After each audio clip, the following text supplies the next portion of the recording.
Welcome to the deep dive. Today, we're doing something a bit different, really focusing in. A listener sent us a significant amount of Kevin Stewart's online writing. Yeah, a lot of material. And our goal here is to try and understand, the recurring themes, the potential struggles around his mental well-being, strictly based on what he himself wrote. And we should say up front, this stuff is intensely personal. And look, some of the language he uses is, frankly, very charged, very offensive. Right. We'll have to reference some of it for context just to understand where he's coming from. But we're not going to linger on it gratuitously. Yeah. The real aim is understanding the emotional landscape he's describing. Okay, so let's dig in. Pretty early on in his writings, you get these glimpses of significant, internal distress. Definitely. There's this moment he writes about a phone call, involves his mother, maybe someone. But then almost immediately after that, he follows up with, I know that I need the fucking help big time right now. Exactly. And that's the tension right there. He knows he needs help, but then he turns around and calls potential helpers fucking quacks. So it's this push and pull, wanting help, needing it desperately, but also deeply cynical about anyone providing it. That dynamic, that kind of conflict, it seems really central as we go through more of his stuff. You see it again and again. It really does. And it's not just this abstract distrust either. It seems like practical things get caught up in it too. Like, he gets really angry about his doctor. Oh, right. The COVID thing. Yeah, the doctor being hesitant about in-person appointments because of COVID-19.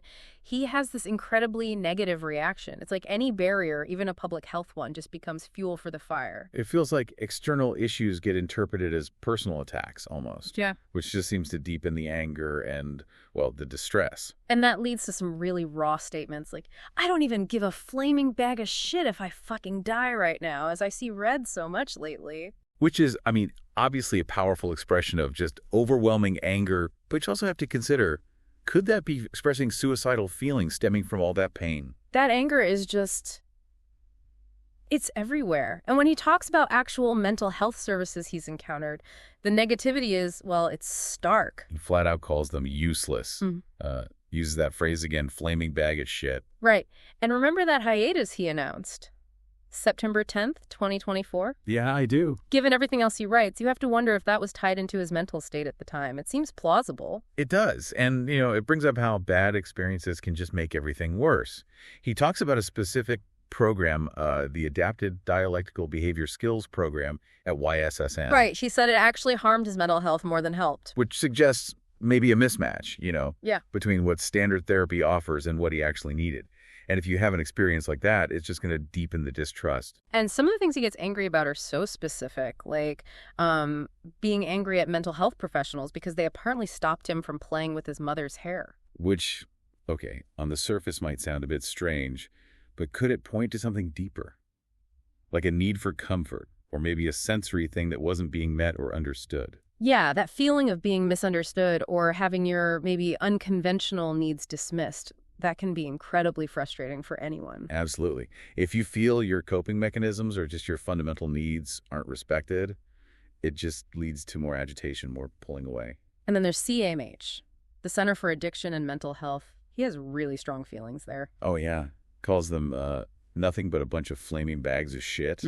He felt the canceled appointments didn't want to help him because he has autism or because he lives outside Toronto. That sense of being shut out, rejected by the very places meant to help, apparently because of who he is or where he lives, that seems like a huge source of pain and anger for him. A major flashpoint, yeah. And it connects to that feeling of not being taken seriously. He says he has these dark thoughts that would make Hitler blush, his words. Which is a really disturbing thing to say. It is. And he feels like Sam H. just ignores that level of distress.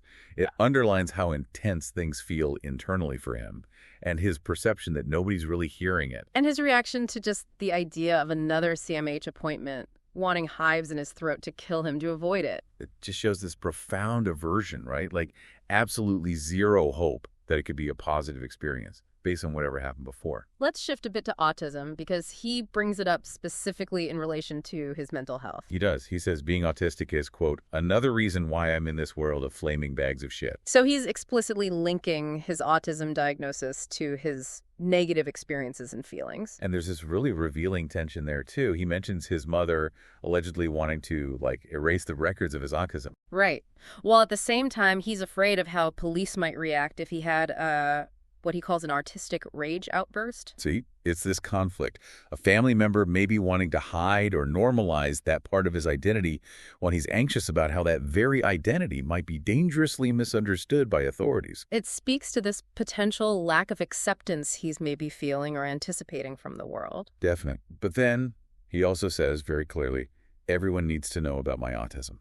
So it's not just something he sees negatively. He wants it acknowledged, understood. It seems like it. It's complex, isn't it? He identifies it as part of his struggle, wants it recognized, maybe to explain himself, maybe just to be seen accurately.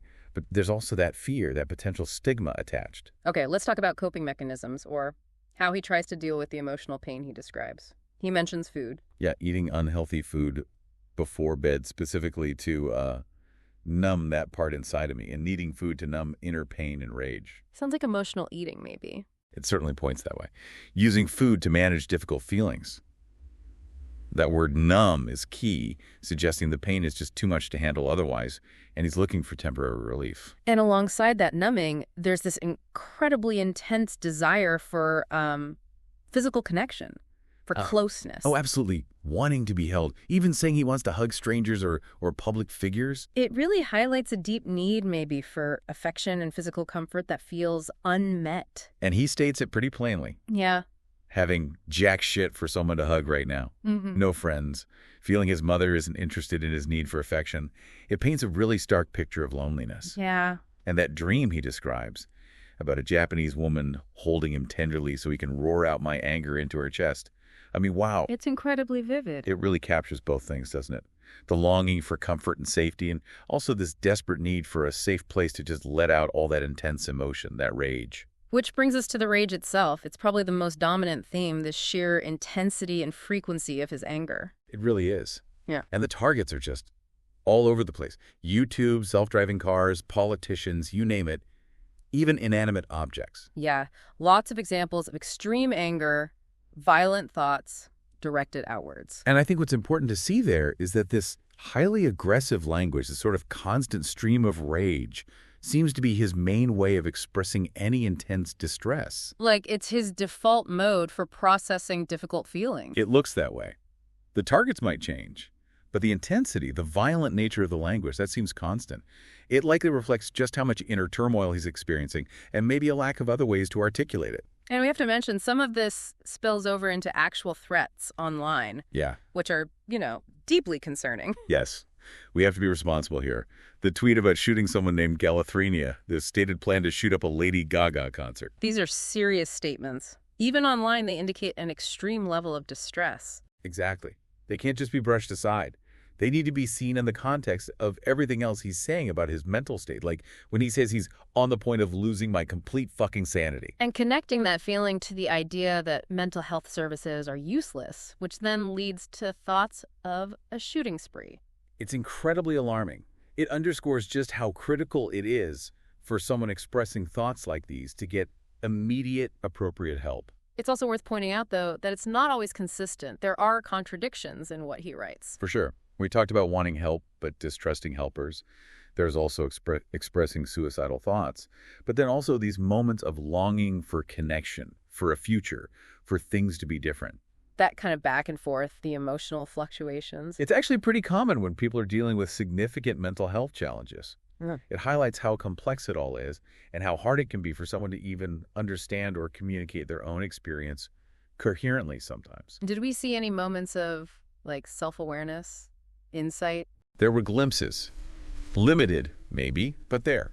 He does admit he might be an asshole, acknowledges potentially fucking up getting some help. Okay. And that statement, I know my rights, as everyone needs to know about my autism. That shows some understanding of his needs, his identity, his rights. And didn't he reflect on one specific violent thought? Yes, the idea of grabbing a child's neck. He recognized that was, quote, a bit too far, even in that dark side of my mind. So moments of pulling back, reflecting. Fleeting moments, perhaps. They suggest some capacity for introspection, maybe an awareness of impact, but they often seem overshadowed by the sheer volume and intensity of the distress and anger. Okay, so let's try to pull the threads together.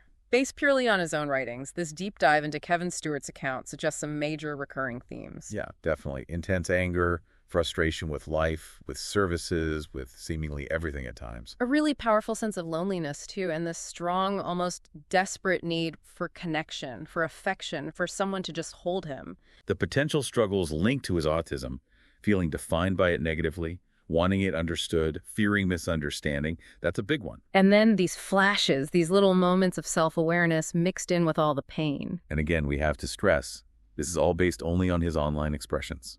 It's not a diagnosis. We're not professionals diagnosing him. Absolutely not. But the level of distress he expresses, the nature of some of the thoughts, it definitely raises serious concern for his well-being. Without a doubt. And it feels important to say, for anyone listening who might recognize some of that intense emotional pain or is having violent thoughts, please reach out for professional help. It's out there. It's okay to ask for it. It really is. Which kind of leads to a final thought, maybe for you, the listener, to consider. When you encounter expressions of distress, this intense, this frustrated, like Kevin Stewart's, Yeah. how can we as a society get better at supporting people in that state? Yeah, and what are the limits? What are the dangers of trying to understand someone's whole mental world just from what they put online? Complex questions. No easy answers, but definitely worth thinking about.